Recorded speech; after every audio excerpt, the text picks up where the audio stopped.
mean, a 6th-round pick next year that could be a 4th, and it could because what if Russell struggles in Pittsburgh? And what if the team is, eyeing the playoffs and they need to make a switch? Like, I do think that it could become a 4th, but you're looking at it saying that's all they could get for Justin Fields. And I've said this all along. That's a reflection of what the league's telling you they think of Justin right now. Now, that doesn't mean that he can't be a starter or resurrect his career or be in a better situation for his growth. But this is why the trade market was so dry and really just not giving the Bears anything that they thought they were going to get initially when they started looking into this right around the time of the Combine. Go to Indianapolis, can't get any bites on what they were hoping would be a day 2 pick plus a conditional pick the following year, which would be like a late pick that could be kind of like what they structured with Pittsburgh. But when this is all you can get, more or less, at least right now, I know there's going to be a lot of people who criticize the timing of this, thinking that maybe they could have gotten closer to what they wanted, closer to the draft. I think this is simply a situation where it's played out long enough. The league's telling you that you're not going to be getting what you initially thought for Justin Fields. And if you're going to move on, what's the harm in doing it sooner rather than later? But yeah, I do think that most of the league feels that they overplayed their hand, and that's whatever at this point. It's moot because what happened was Justin was dealt for a pick that's going to affect this team next year. Nothing for this year, and that's far less than I think any of us thought a former number one pick from 3 years ago would have yielded. So there's this narrative out there, or this story out there, and you've been aces on your reporting on all this. Is there truth to this story that they had 4 other teams that were going to give more compensation, but they wanted to do right by Justin? And how do the bosses at Hallis Hall feel if that's the case?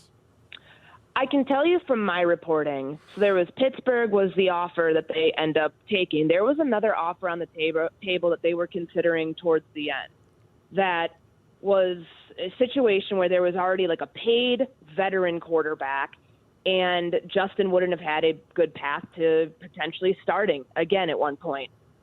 It's not lip service when Ryan Poles, what he says to us at the Combine, if they go this route, he wants to do right by Justin Fields.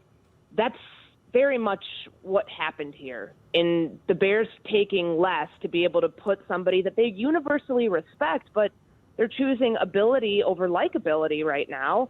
And that was the way to end things on good terms. I know Adam Schefter had reported that, I think this morning, earlier on Get Up and NFL Network, that there were 4 offers at the end, and Fields people said he would prefer to go to Pittsburgh.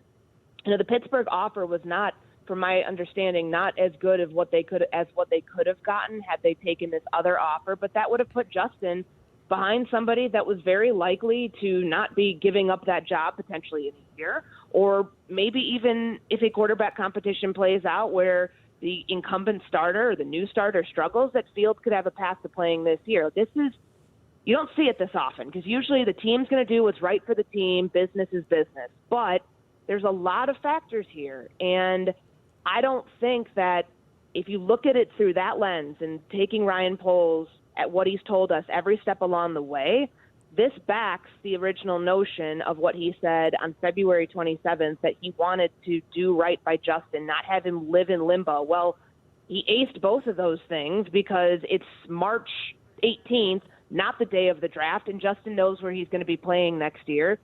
And it's a path that he could realistically see beyond the one season that they have invested in Russell Wilson, that he can potentially start his career over in a place that will allow him to one day again be a starter.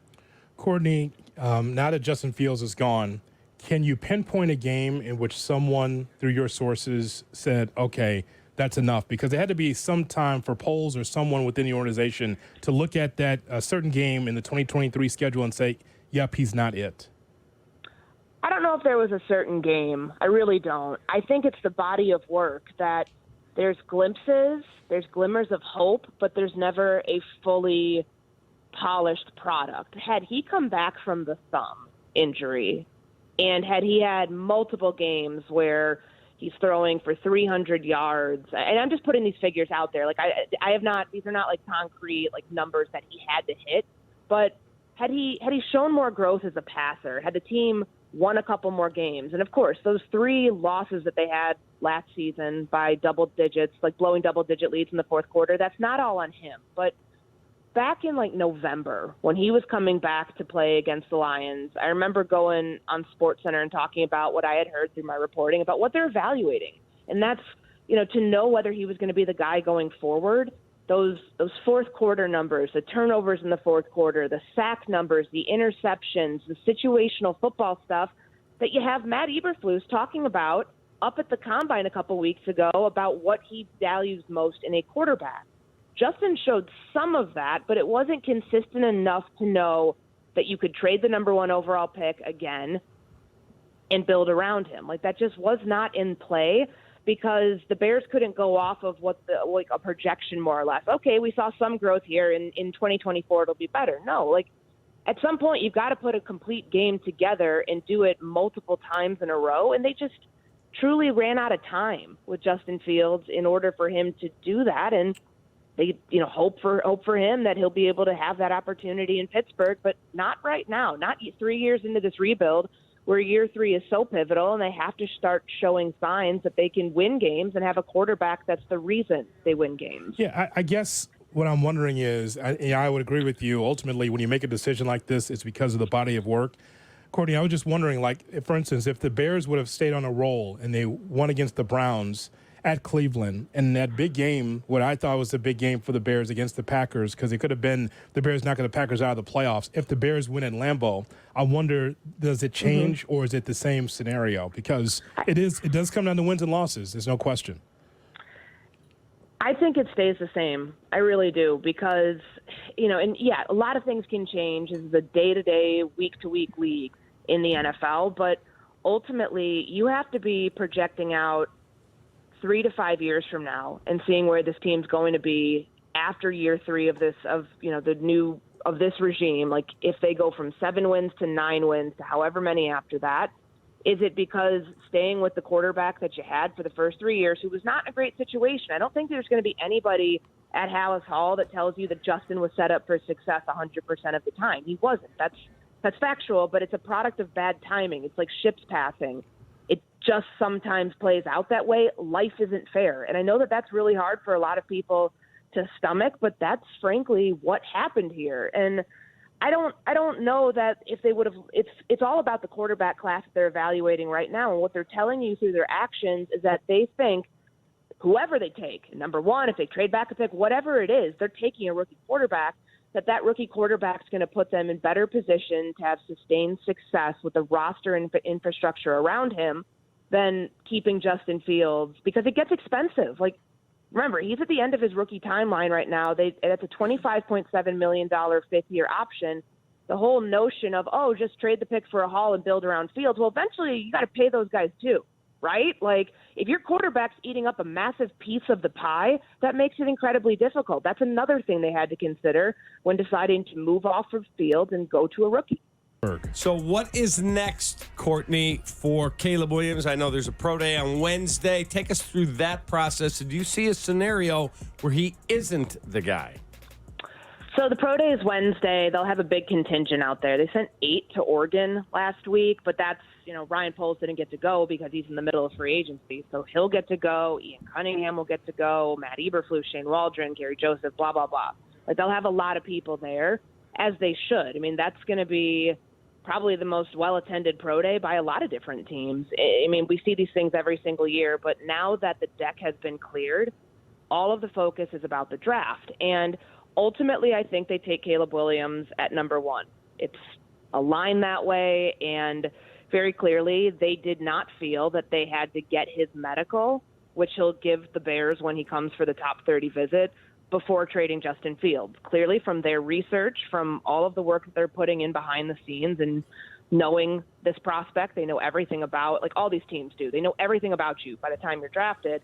Clearly, they feel comfortable with what they already know before having the medical confirmed in moving forward. Now, does that mean that he's like ultimately 100% like this is the pick?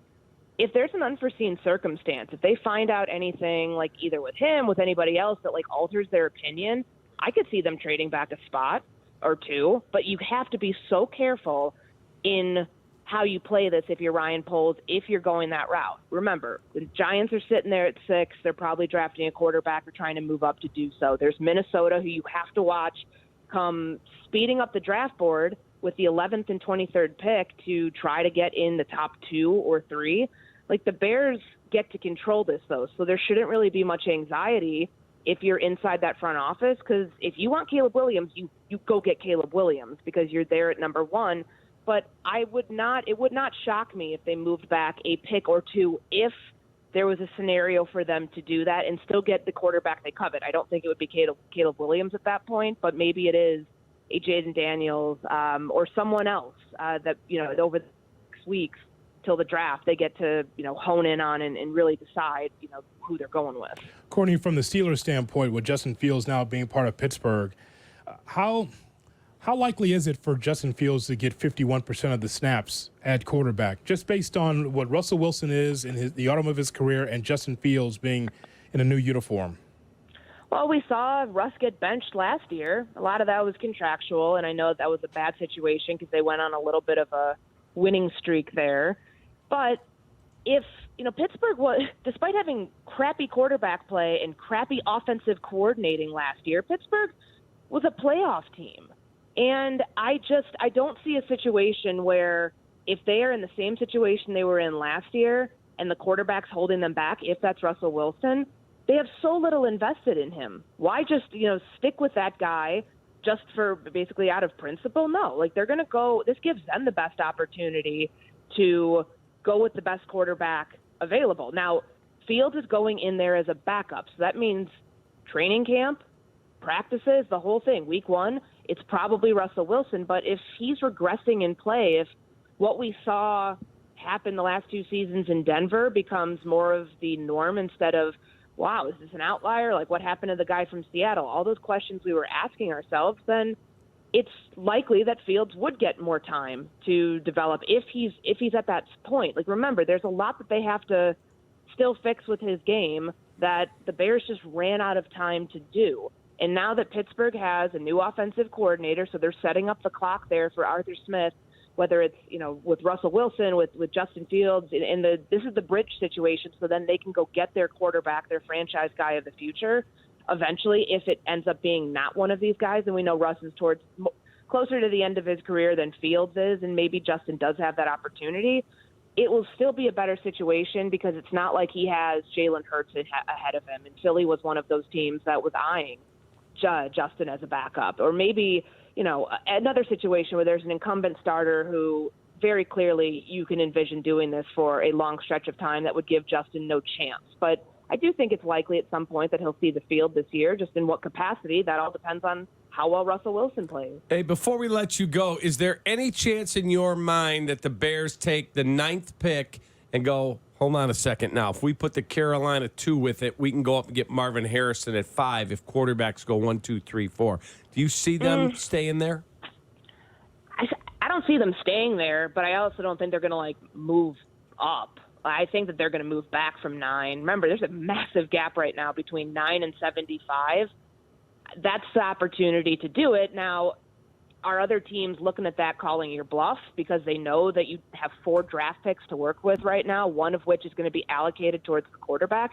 Maybe, but I do think that they will have more flexibility to go from 9 to somewhere later in the first round, potentially recoup a 2 and just try to shrink the gap where a lot of good players are going to go off the board that as of right now, they're not going to be in position to take.